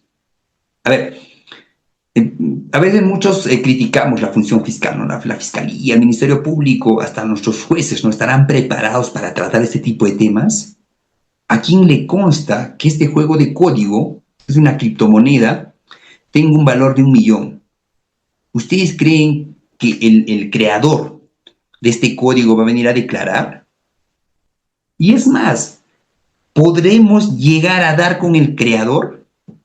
¿Podremos llegar a dar con el dueño de esta criptomoneda valorizada en 1 millón de soles, por ejemplo? Entonces, esa es la etapa en la que nos encontramos. Pero a veces criticamos, ¿no? ¿Estarían al nivel? A ver, nosotros, ¿estaremos en el nivel de comercializar bienes o servicios con este tipo de dinero? ¿Qué pasaría si mi cliente me dice, Omar, te voy a pagar en criptomonedas? ¿Qué hago? Y yo trabajo así, ¿no? ¿Tomo el caso, acepto el pago, o no tomo el caso por desconocimiento, por más rentable que sea? Por más rentable que sea, ¿no? Entonces, es muy difícil, ¿no? Pero, ¿estamos preparados? ¿No? Es muy difícil. ¿Por qué les digo esto? Porque a mí sí me ofrecieron pagar en criptomonedas, ¿no? Es posible que el cliente les ofrezca, ¿no? Es como el tema de los certificados digitales, ¿no? Hoy por hoy estamos firmando con nuestro DNI electrónico una firma digital. Estamos trabajando a la antigua, ¿no? Una captura de mi firma, copia y pega en el archivo de Word, lo convierto a PDF y ya. O utilizo el aplicativo iLove, ¿no? iLove PDF, y ahí pongo mi firmita ahí, la escaneada. Y eso que creo que la mayoría ya tiene DNI electrónico, ¿no? Entonces, esto es lo que estamos viviendo ahora. Esto. Ahora, a ver, ¿qué pasaría si mi cliente está procesado por un tema de lavado de activos relacionado a este tipo? Porque hay más. Esto es quizás la punta del iceberg. Hay más con lo que hoy se trafica. No, bienes digitales, por ejemplo, que valen cientos y miles de dólares. Miren ustedes, esa fase anterior, esta de acá, lo podemos descifrar en estas 3 etapas, para que sea más entendible todavía. ¿Ya? El periodo artesanal. Porque este cuadro que ven ustedes en pantalla es el cuadro ya donde dejamos el tiempo de la antigüedad, ¿no? Ya hablamos de lo que hoy conocemos. El periodo artesanal, estamos hablando del uso de efectivo directo, empresas de fachada físicas, contrabando de dinero en efectivo. Estamos hablando de la era de Al Capone, creación de empresas donde colocar nuestro dinero, estratificarlo e integrarlo al sistema financiero con apariencia de legalidad. Bares, casinos como negocios de cobertura. Hoy por hoy se habla bastante de las cafeterías, ¿no? De los, donde venden comida y tragos, se me ha ido de la mente, ¿no? Ese tipo de negocios. Pero este es el negocio, el periodo artesanal. Y que no quiere decir que hoy no se utilizan. Se utilizan, sí. y bastante. El segundo periodo es el periodo financiero, ¿no? Se habla de los SMARFIN, fraccionamiento en depósitos, compra de bienes inmuebles y obras de arte, era post-Watergate. Ese tema de Watergate sí es recomendable, indaguen. Trata sobre un presidente, ¿no? Y toda una cúpula, ¿no? Cómo se manejaban o se movían dentro del poder de este país. Hoy por hoy hablamos de lo que es el periodo digital, el uso de criptomonedas, fintech, que significa tecnología financiera, sociedades offshore, ¿no? Muy interesante, es empresas registradas en lugares donde la tributación es baja o nula, ¿no? Y donde se ve alta confidencialidad en este tipo de casos de las empresas offshore, que en su momento han sido también el que ha estado de moda, ¿no? Se habla también de los NFT, que son tokens no fungibles, el dinero que lo puedes ver pero no lo puedes tocar, tipo criptomonedas, ¿no? Y hay más, hay monedas digitales de bancos centrales, ¿no? ¿Y cómo se podría utilizar eso en el tema de lavado de activos? ¿No? Hoy por hoy, por ejemplo, en el Perú se utiliza bastante lo que es la billetera electrónica, la billetera digital, ¿no? Una forma de, ya podríamos llamar así, integrar el dinero en la última fase de lo que es el lavado de activos. A pesar de que esto es una evolución, es lo que sucede hoy en día y dependerá del lugar en que nos encontremos, ¿no? Pero estos tres periodos que se ven diferenciados, ¿no? En especial por el uso de la tecnología y verse involucrados políticos, funcionarios, pero los tres se utilizan, ¿no? Pero me parece, ¿no?, sin temor a equivocarme, que donde más dinero sucio se mueve es en el periodo digital. Porque ahí también hablamos no solo de minería, hablamos de trata, extorsión, una serie de delitos, ¿no? Entonces, a un tiempo yo decía, ¿no? Necesitamos policías hacker y fiscales hacker, ¿no? Para investigar este tipo de delitos.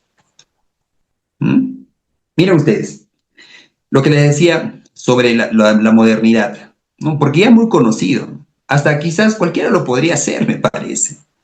¿No? Ese tema de crear una empresa, voy a la SUNAR, separo el nombre, ya creo la persona jurídica, voy, le saco su RUC, ¿no? Puede ser un hospedaje, por ejemplo, ¿no? Y empiezo a facturar, una manera. Puedo crear una cafetería, ese es ya un tema quizás muy común y es de fácil entendimiento, ¿no? Y cualquier otro tipo de negocio, por ejemplo, los autolavados, ¿no? No quiere decir que todos pues estén involucrados en temas de lavado de activos, ¿no? Entonces, esos temas comunes ya se podría decir, de público conocimiento, ¿no? Entonces, ese trabajo, bueno, se dejará a la policía y a la fiscalía para que puedan evidenciar el tema de lavado de activos y cómo se les vincula. Hoy hablamos de las criptomonedas, que son archivos digitales que usan criptografía para transacciones sin intermediarios. ¿Qué es una criptomoneda? Imaginemos una criptomoneda de esta manera, ¿no? Que es un juego de códigos. Es un juego de códigos que no es posible abrir, es una pequeña cajita, ya que es prácticamente casi imposible abrir esta cajita, que es un juego de códigos y tiene un valor.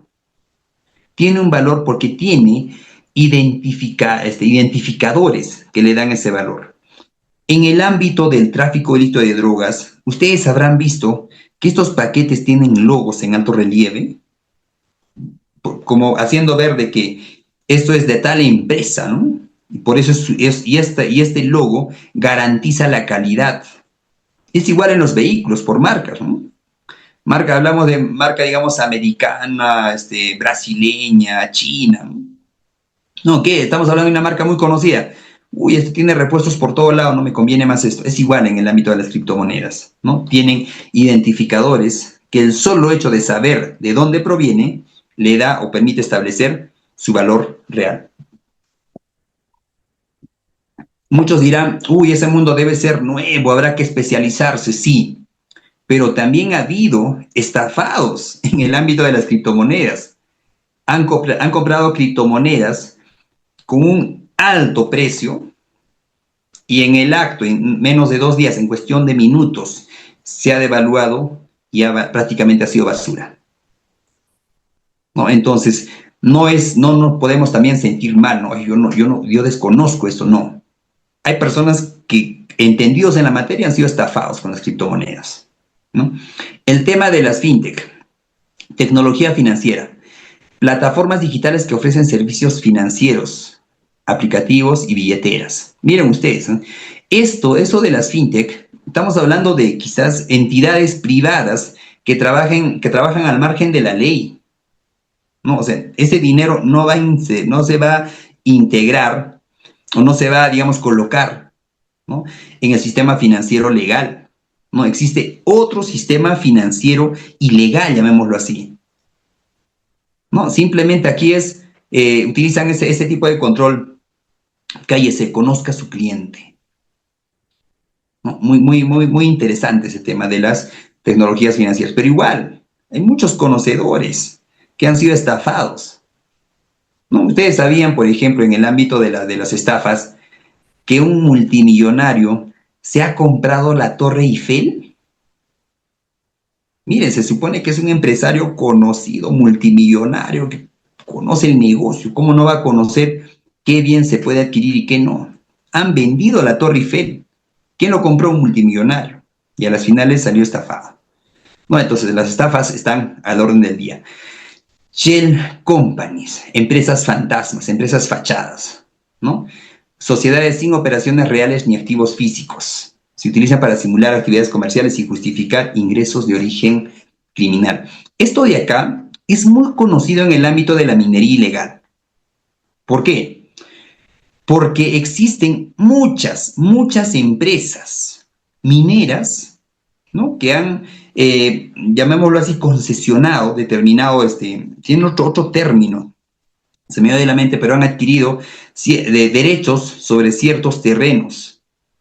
Y estas empresas facturan, es decir, venden el mineral a otros países y facturan por montos exorbitantes.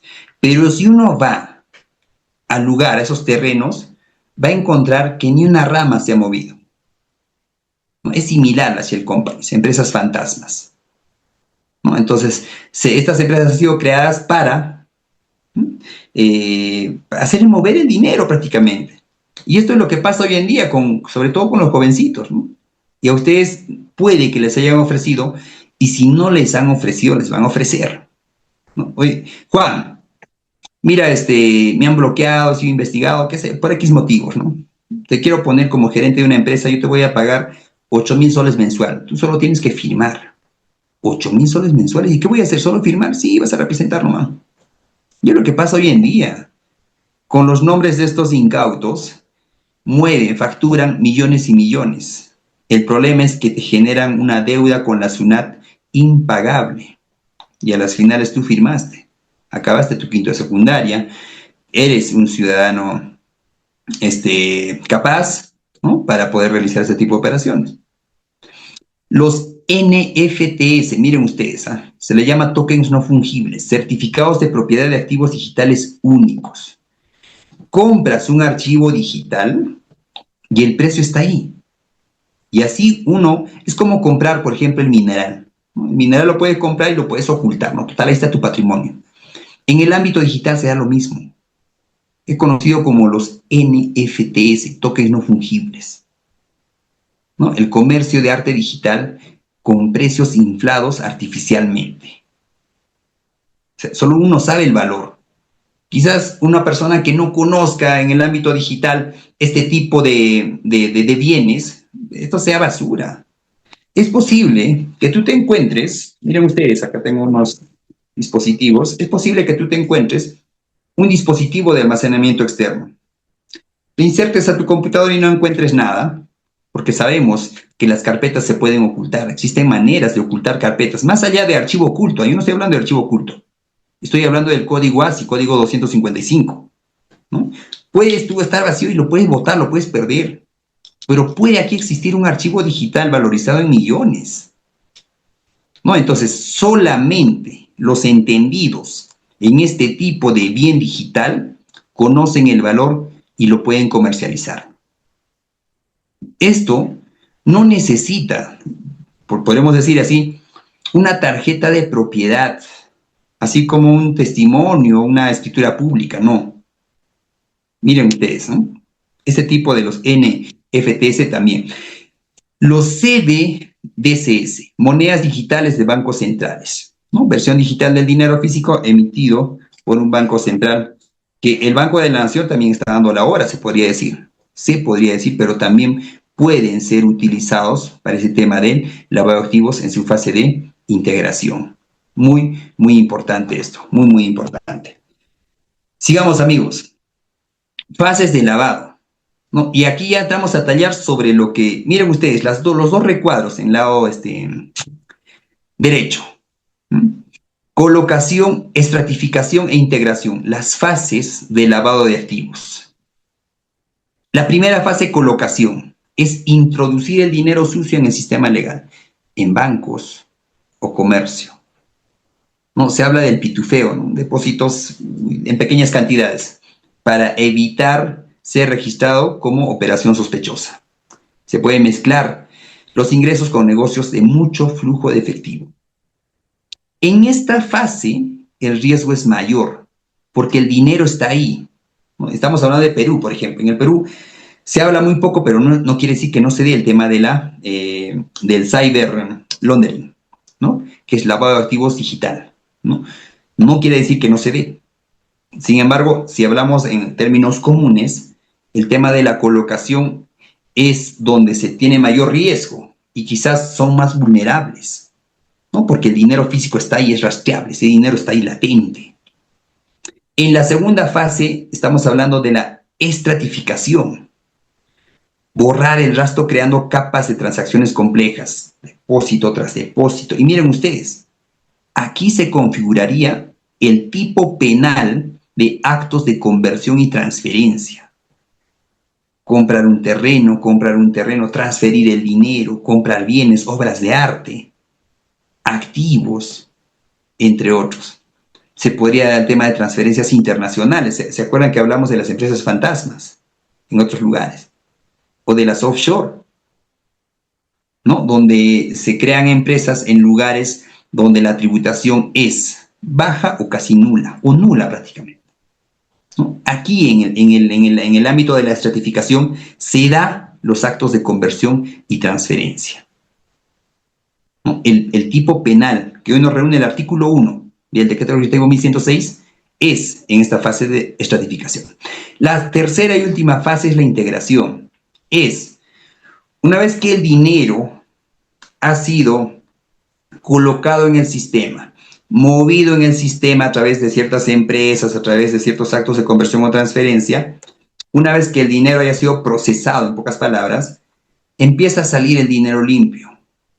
Y ese dinero limpio tiene que integrarse en algún lugar, porque el dinero limpio no siempre va a ser para guardarlo bajo el colchón. Se reincorpora el dinero limpio al patrimonio del delincuente, pero ya de manera legal. Lo va a poder disfrutar, ¿no? En lo que él desee, pero con la confianza de que este dinero aparentemente es legal. Un ejemplo, inversiones inmobiliarias, creando empresas, repatriación de capitales, entre otros. Es en esa tercera fase que se da el segundo tipo penal, actos de ocultamiento y tenencia. Es difícil demostrar, sí, pero no imposible. Entonces, al hablar de actos de conversión y transferencia, estamos hablando de temas netamente de estratificación, y eso es lo que vamos a desarrollar. Miren ustedes, conversión y transferencia. Decreto legislativo 1106. Decreto legislativo de lucha eficaz contra el lavado de activos y otros delitos relacionados a la minería ilegal y crimen organizado. Abarca una serie de delitos. Conducta. O sea, ¿qué hace? ¿Qué sanciona este delito de conversión y transferencia? Convertir, cambiar la naturaleza del bien. Para entender esto de convertir es dinero por un terreno, por ejemplo, hectáreas. Miren, convertir. O transferir, mover a otro lugar, ¿no? O persona, entregar el dinero a alguien. ¿Cuál es el objeto del delito? Está en el decreto legislativo 1106. Dinero, bienes, efectos o ganancias de origen ilícito. De origen ilícito. Podríamos hablar de dinero en efectivo, inclusive podríamos hablar de armamento, porque hay armamento de origen lícito y armamento de origen ilícito. Ganancias, entre otros. Y si hablamos de ganancias, evidentemente estamos hablando de temas de extorsión, por ejemplo, ¿no? ¿Cuál es el elemento subjetivo? Y miren ustedes, en el elemento subjetivo a lo largo de esta sesión hemos hablado de dolo y dolo eventual. Es decir, dolo, conoce. Miren ustedes, ¿no? Conoce, ahí radica lo que es el elemento subjetivo, el dolo. O debía presumir, estamos hablando del dolo eventual, ¿no?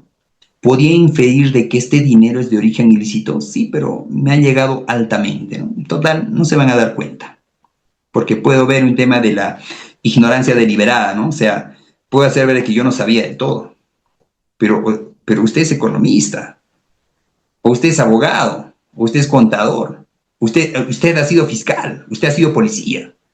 No, entonces miren ustedes, el dolo y el dolo eventual en el ámbito subjetivo. Conoce o debía presumir el origen ilícito. Hablamos del dolo y dolo eventual. Miren ustedes, ¿eh? Asimismo, busca evitar la identificación o decomiso. Esta conducta es la conducta de tendencia interna trascendente. O sea, no es suficiente el dolo y el dolo eventual o el dolo eventual. Necesitamos esta tendencia interna trascendente que es buscar evitar la identificación o decomiso. ¿Y cuál es la sanción? De 8 a 15 años de cárcel. A ver, si nosotros vemos que la sanción es de 8 a 15 años de cárcel, podremos obtener una pena de 5 años, pena suspendida. ¿Es posible en temas de lavado de activos? Es posible. Dependerá de la envergadura. Pero Omar, ¿cómo podemos llegar de 8 a 5 años? ¿No? Porque les dije que les voy a hablar de experiencia. Es posible. Es posible, ¿por qué? Porque podría irme, si ya todo está en mi contra, podría irme a un tema de terminación anticipada, reducción de 1/6 de la pena. Soy cabeza de familia, ¿no? Reducción por interés superior del niño. Tengo 65 años, reducción por población vulnerable. El proceso me ha durado más de 3 años, 4 años. Reducción por vulneración al plazo razonable.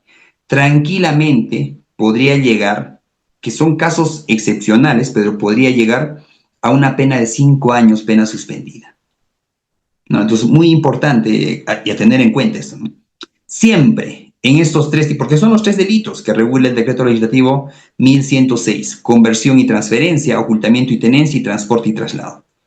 Los 3 delitos son, en el ámbito subjetivo, dolo o dolo eventual y la tendencia interna trascendente, que es buscar evitar,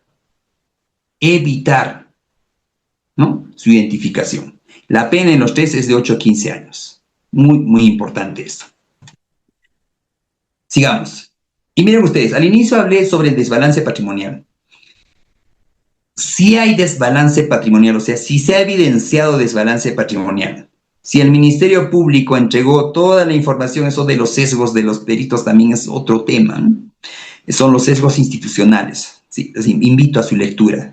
Sesgos institucionales en los peritos. Busquen y van a encontrar mucha información. Van a encontrar seguro a la maestra María del Carmen Vázquez Rojas, que habla bastante de los sesgos, que estudia bastante sobre prueba pericial y sesgos institucionales, ¿no?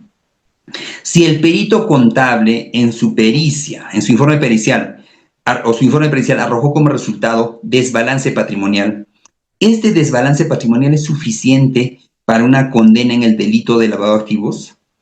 La respuesta es evidentemente que no. La Corte Suprema en este recurso de nulidad 2303-2017 Lima, señala claramente, y miren ustedes, ¿no? La existencia de un desbalance patrimonial no justificado es insuficiente por sí mismo, dice, per se, por sí mismo, para imputar el delito de lavado de activos. O sea, estamos hablando aquí, estimados colegas, que si solo se tiene desbalance patrimonial y no se tiene mayores elementos que vinculen ese dinero con un evento delictivo, ¿no? Esto ni siquiera podría pasar la valla de la etapa de control, porque para pasar la valla de la etapa intermedia a la etapa de control, la acusación fiscal debe tener suficientes elementos de convicción, sospecha suficiente, ¿no? Y miren usted a dónde ha llegado este caso. La acreditación del origen ilícito de los bienes. La existencia de un desbalance patrimonial no justificado es insuficiente. No es suficiente, ¿no? Por no decirlo así. Por sí mismo para imputar el delito de lavado de activos. De lo contrario, se estaría legitimando una inversión de la carga de la prueba en contra del debido proceso, ¿no? Entonces, si hay desbalance patrimonial, puede que el Ministerio Público se jale las orejas, los pelos, ¿no? Y diga, no, pero este señor, ¿de dónde tiene tanto dinero?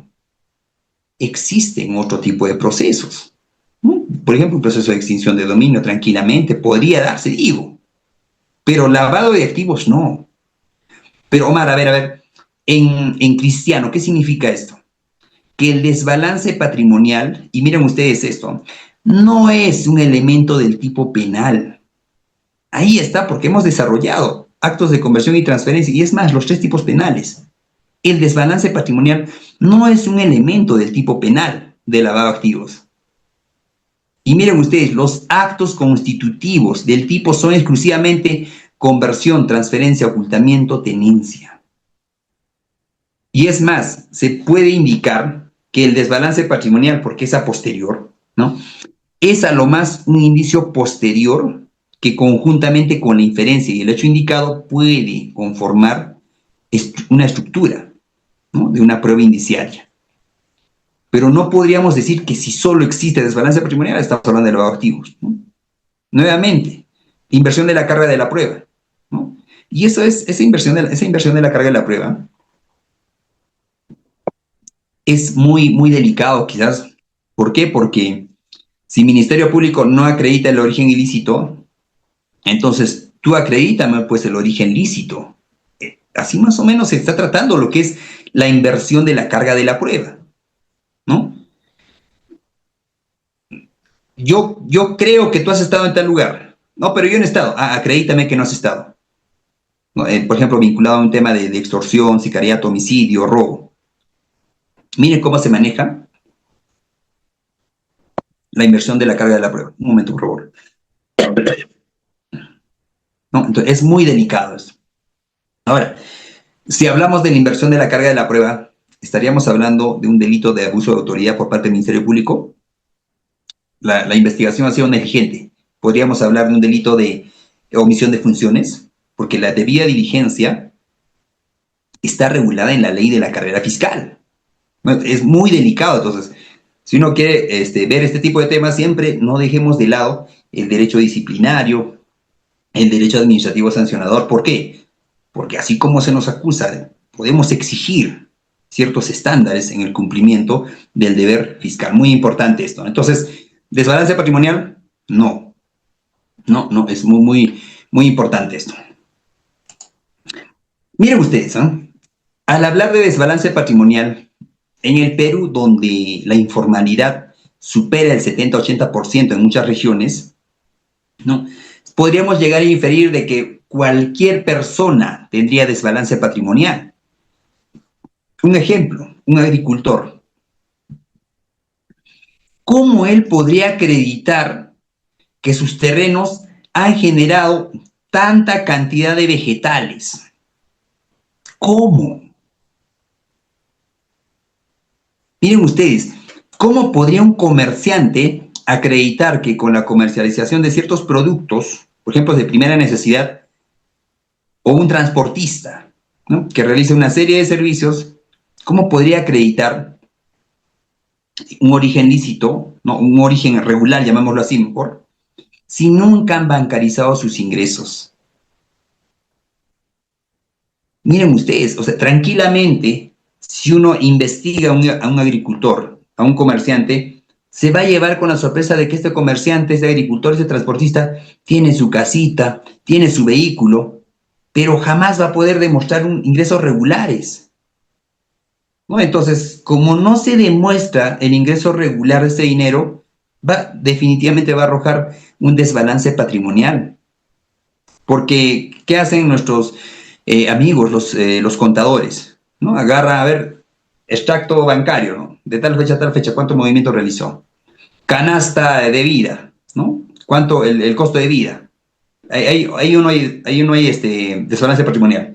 Evidentemente va a arrojar, sí, desbalance patrimonial, ¿no? Pero el hecho de un desbalance patrimonial no quiere decir que este señor tenga una vinculación con alguna actividad criminal. Y a veces las personas que radican, por ejemplo, en zonas de selva, su vecino se dedica al tráfico ilícito de drogas, está malogrando los ríos, una serie de cosas. Y él no. Se sabe que en esa zona existe bastante hoja de coca, ¿no? Pero él se dedica a la plantación de plátanos, de paltas, de piña, ¿no? Por el solo hecho que su vecino, porque es lo que está pasando, ¿no? Por el solo hecho que su vecino ha sido investigado por tráfico ilícito de drogas, y miren ustedes, ¿eh? Este señor también se le puede vincular. Bueno, pues esa es una zona alta, con alta incidencia delictiva en el tráfico ilícito de drogas, ¿no? Ahí está el delito previo. No es así. No debe ser así. ¿Y qué se tiene? ¿Cuál es la protección, el escudo protector de todo ciudadano? Una investigación criminal diligente, una investigación diligente. Ese es el escudo protector. Es más, hace poco se escuchó una frase en las redes sociales, ¿no? Creo que esto está acuñado al maestro costarricense, si no recuerdo, se me dio de la mente, pero señalaba que el derecho penal ha sido creado para proteger al ciudadano, no para exterminarlo. Muy, muy importante esto. Miren ustedes, hablamos del artículo 10, ¿no? El artículo 10 es el artículo que permite interpretar los tres tipos penales. Es más, en el artículo 10 se habla de la autonomía del delito y la prueba indiciaria. No se requiere que el delito previo tenga sentencia o esté en juicio, pero tampoco vamos a basarnos en meras inferencias, en meras sospechas, porque si solo hay sospechas, estamos hablando de sospechas del origen ilícito de este dinero. Por ejemplo, hablemos de una intervención de $500,000. No sabes cómo probar, pero de donde tú vienes hay mucho tráfico. No es así, ¿no? Entonces, el nivel, no hay un riesgo de confundir, ¿no? Sospecha con más allá de todo algo irrazonable. No, pero el delito es autónomo, además a mí me exige prueba indiciaria, sí, pero no es interpretar el lugar de origen, por ejemplo, de este ciudadano, ¿no? Entonces es muy importante esto. Se puede investigar, el artículo 10 lo señala, ¿no? Y condenar por lavado de activos de forma independiente, más allá del delito previo, obviamente. El artículo 10 señala una serie de delitos: minería ilegal, corrupción, trata de personas, robo, extorsión, y además existe una cláusula abierta y muy delicada, ¿no? Cualquier otro con capacidad de generar ganancias ilegales. Y esto había un problema, de la ilegalidad, ¿no? Pero ilegal es cualquier cosa, en cambio ilícito es un delito. El conocimiento del origen ilícito se puede inferir de las circunstancias, indicios. No es lo mismo decir yo no sabía que de un señor que ni siquiera sepa leer, tenga segundo grado de primaria, no sabe leer, a diferencia de un señor que realice un acto de conversión, por ejemplo, compra de bienes, ¿no? Y este señor ha estado en la universidad también, no ha acabado la carrera, pero ha estado en la universidad, ha estado estudiando Derecho, tercer semestre. Miren ustedes ese tipo de indicios, ¿no? Por eso es que la investigación por lavado de activos debe ser integral. O sea, si se le investiga a una persona, se le investiga todo, y todo es todo. Y si no encuentras nada, archivas. Si estás en preliminar, o si estás en etapa ya, bueno, preparatoria formalizada, solicitas o presentas tu requerimiento de sobreseimiento. Muy importante esto. Autolavado. Sí, se da muchas veces el autolavado, ¿no? El mismo minero ilegal utiliza su dinero y realiza actos de conversión, transferencia, transporte, ocultamiento, tenencia. ¿No? Entonces, es muy importante esto. Este señor del delito previo, si bien es cierto, no se le podrá demostrar el delito previo, pero sí, tranquilamente podría ser condenado. Muy difícil, pero podría ser condenado por el delito de lavado de activos. Amigos, ¿qué ven en la pantalla?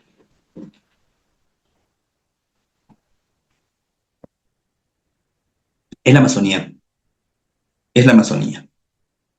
En sus inicios era así. Se crea el decreto legislativo, se promulga y se publica el decreto legislativo 1106 y termina como la imagen que está en la pantalla, ¿no? Los que han tenido la oportunidad de viajar a la selva, ya sea la selva del norte, centro y sur del país, ¿sí? Porque en el sur del país también hay selva. Estamos hablando de la región de Madre de Dios. Puno también tiene su región de selva, que es la provincia de Sandia, ¿no? Entonces, la selva a nivel nacional, en todos los extremos, norte, centro y sur, tiene su selva. El decreto legislativo 1106 responde a la preocupación por el incremento de la criminalidad organizada vinculada a la minería ilegal, ¿no? Es decir, este tipo de actividad mueve millones. No parece, pero es así, porque al hablar de minería ilegal, estamos hablando de trata de personas, cupo, extorsión, tráfico de insumos, tráfico de drogas. Por ejemplo, en el ámbito de la minería ilegal, ¿no? El tráfico de insumos, lo que es el mercurio y otro tipo de insumos, que tanto daño hacen a nuestra selva. No solamente hablamos de la Amazonía. El problema de la Amazonía ha sido motivo para la emisión de este decreto legislativo, particularmente en Madre de Dios, ¿no? Si no hablamos de la selva a nivel nacional. Así como ven en pantalla, de lo que era así todo verde, hasta uno podía lavarse, esto eran sus inicios, ¿no? Podía bañarse en los ríos. Hoy por hoy está así. Hoy por hoy está así, y es preocupante. Pero Omar, ¿tú has ido a la selva? Claro. Yo tuve la oportunidad de ir a Madre de Dios. Madre de Dios fui en mis tiempos, cuando estaba todavía en actividad, igual en la selva de Puno. Yo recuerdo en el año 2009, las personas se bañaban en los ríos de la selva del sur del país, de la selva puneña de Sandia. Hoy por hoy no se puede hacer eso. La minería ilegal y el tráfico ilícito de drogas están exterminando nuestra selva puneña y a nivel nacional. Es grave lo que está pasando, pero hay muchos delitos vinculados. A veces se habla de trata, minería ilegal, extorsión, también de corrupción, ¿no? Habrá que hacer un mea culpa, ¿no? El decreto legislativo 06, el cuadro que vieron es un cuadro de interpretación. Esto es lo que regula. Y miren ustedes, artículo 1, actos de conversión y transferencia. El que convierte, transfiere dinero, bienes, efectos o ganancias cuyo origen ilícito conoce o debía presumir. En ese conoce está el dolo, o debía presumir está el dolo eventual, ¿no? En el ámbito subjetivo, tipicidad subjetiva. Tipicidad objetiva, origen ilícito. Eso del origen ilícito, dejémoslo a la fiscalía. Pero Omar, o sea, si la fiscalía no demuestra el origen ilícito, podría tranquilamente acusar en base a inferencias, en base a indicios. Hace rato un colega habló, ¿no?, sobre máximas de la experiencia, que lo vienen utilizando, ¿no? Pero lo maquillan como indicios, ¿no? Yo podría quedarme tranquilo, no, podría plantear mis propias pericias.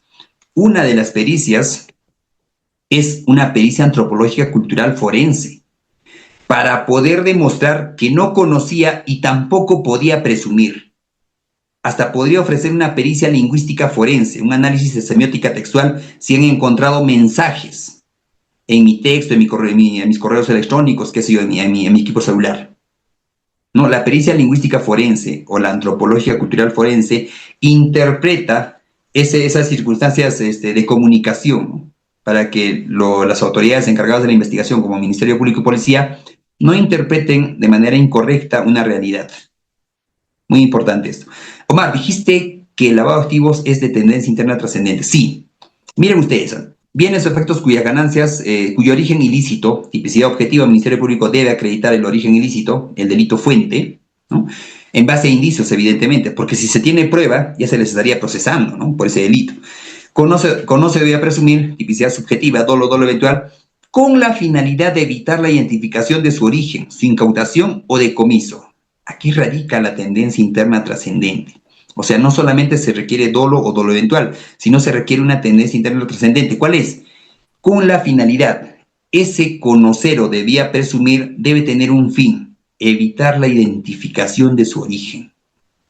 Será reprimido con pena privativa de libertad no menor de 8 ni mayor a 15 años. Lo mismo que el 296, es lo mismo que traficar droga, ¿no? Porque el hecho de traficar droga, sobre ciertos parámetros, la pena siempre de 8 a 15 años, ¿no? Sus días multa, su inhabilitación, evidentemente, conforme al artículo 36, incisos 1, 2 y 8. Podría ser vinculado a una empresa, entre otros. Eso es lo que hemos venido desarrollando, estimados amigos, en las últimas filminas, conversión y transferencia. Pero me dirán, Omar, ¿qué cosa es conversión? ¿No?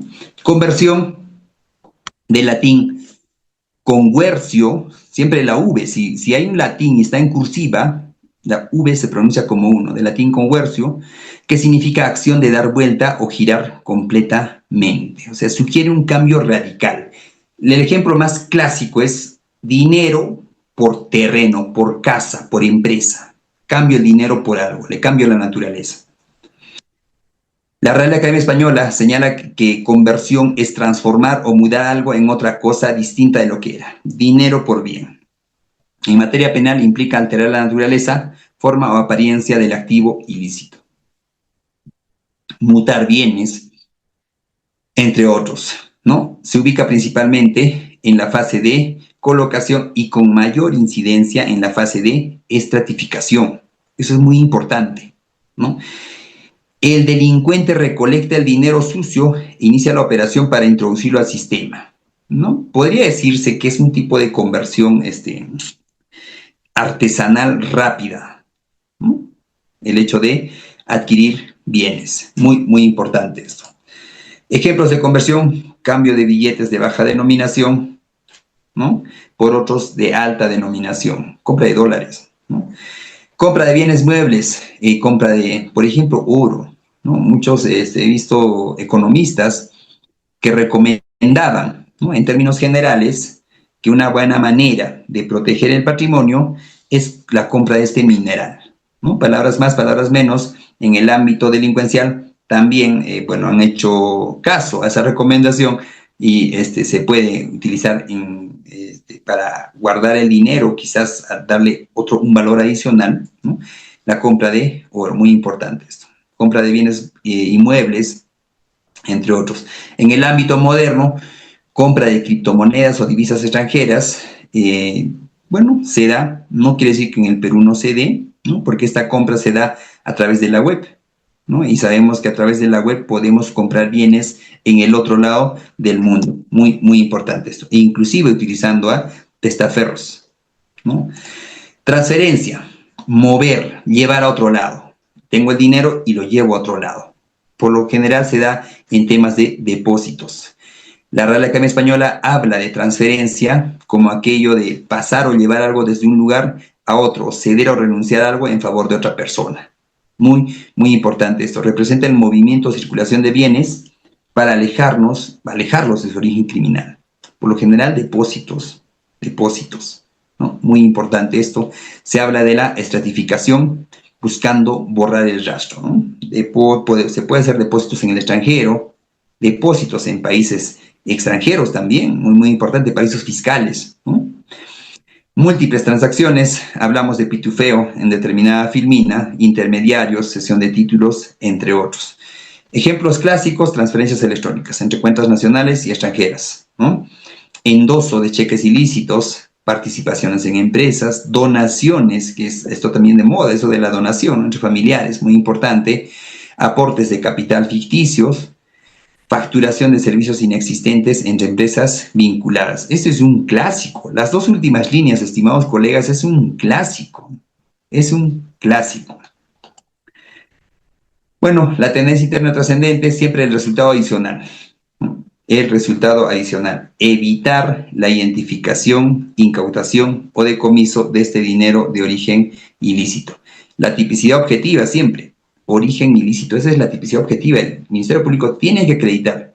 Y estimados colegas, para finalizar, hablamos sobre las pericias, ¿no? ¿Qué pericias podrían llevarse a cabo en este tipo de delitos, ¿no? Si ya soy como parte de la patrocino a la parte procesada e inclusive, ¿no?, a través del Ministerio Público.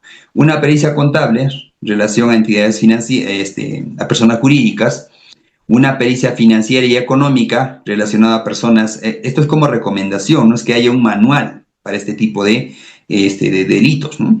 Pericia financiera y económica para analizar cómo ha sido el crecimiento económico de determinado ciudadano. Posiblemente puede arrojar desbalance patrimonial, sí, pero origen ilícito no, jamás. Posibilidad de que este dinero tenga origen ilícito, posibilidad de que mi patrocinado o este ciudadano haya podido adquirir tales bienes con la actividad que ha venido desarrollando, ¿no? Una pericia antropológica.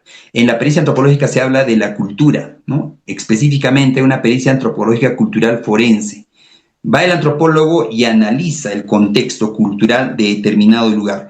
Es posible que vendiendo jugos a esta persona haya podido adquirir esta casa y este vehículo. Sí, ¿no? Muchos comerciantes trabajan con préstamos en las cajas municipales, entidades financieras, ¿no? Entonces, ¿es posible? Sí. Eso arroja la antropología cultural forense. Es más, si uno tiene o ha sido, digamos, intervenido con determinada cantidad de dinero y se ve mensajes de texto, podríamos requerir que un antropólogo cultural forense analice el contexto de esa conversación para que el Ministerio Público no pretenda interpretar esos términos utilizados con determinados delitos. ¿Quién hace eso? El antropólogo cultural forense. Y es más, el lingüista forense podría interpretar estos términos, ¿no? Un análisis de semiótica textual, o sea, el significado mismo. ¿Qué quiso decir esta persona con estos términos? Que bastante se utiliza en las interceptaciones telefónicas por temas de corrupción, temas de crimen organizado, entre otros, ¿no? El ámbito de la informática, por supuesto, la informática forense es clásico, es clásico. Podría haber un tema de óbice, ¿no? ¿Qué hace manejando este señor tal vehículo? ¿De a quién le pertenece el vehículo? Esas fotos son de fecha cierta, no fecha cierta. Igual, el análisis del equipo celular, entre otros. Informática forense es clave, ¿no? Y a todo esto podríamos añadir como una herramienta de análisis las herramientas de inteligencia artificial, ¿no? Muchos me han preguntado, ¿qué herramientas se puede utilizar? Todas, utiliza todas, todas. Muy importante esto, ¿no? En el ámbito de la, por ejemplo, ChatGPT, Gemini, Cloud, Notebook, DeepSeek, Perplexity. Hay todavía otro, se me va de la mente para crear mapas mentales, pero igual los mapas mentales podrías crearlo con Gemini, ¿no? Entonces, todas las herramientas que puedas utilizar. Muy importante esto. Dicho todo ello, estimado doctor Reader, hemos tenido que correr porque el tiempo no perdona. Gracias a Audiápolis por esta oportunidad. Espero haber sido claro en esta explicación y por qué es bueno tener conocimiento de todo esto, todo lo que he compartido con ustedes, estimados colegas, porque por desconocimiento podríamos vernos involucrados como letrados en investigaciones por delitos de crimen organizado como brazo legal. Como se ha visto, muchos colegas han sido incorporados en la investigación, en el proceso, ¿no? Entonces hay que tener en cuenta esto, ¿no? ¿Qué se nos viene? ¿Cómo se hacen las inferencias? ¿Cómo revisa el Ministerio Público las inferencias para incorporarnos al proceso, ¿no? Pero es innegable, es innegable. Ustedes busquen contadores del crimen. Hay un caso muy particular de un contador que se llevó millones y millones de soles de un grupo organizado. Hasta el día de hoy no se sabe dónde está ese contador, ¿no? Porque el dinero se mueve así, ¿no? Entonces, es muy importante mejor evitar no pasar los límites.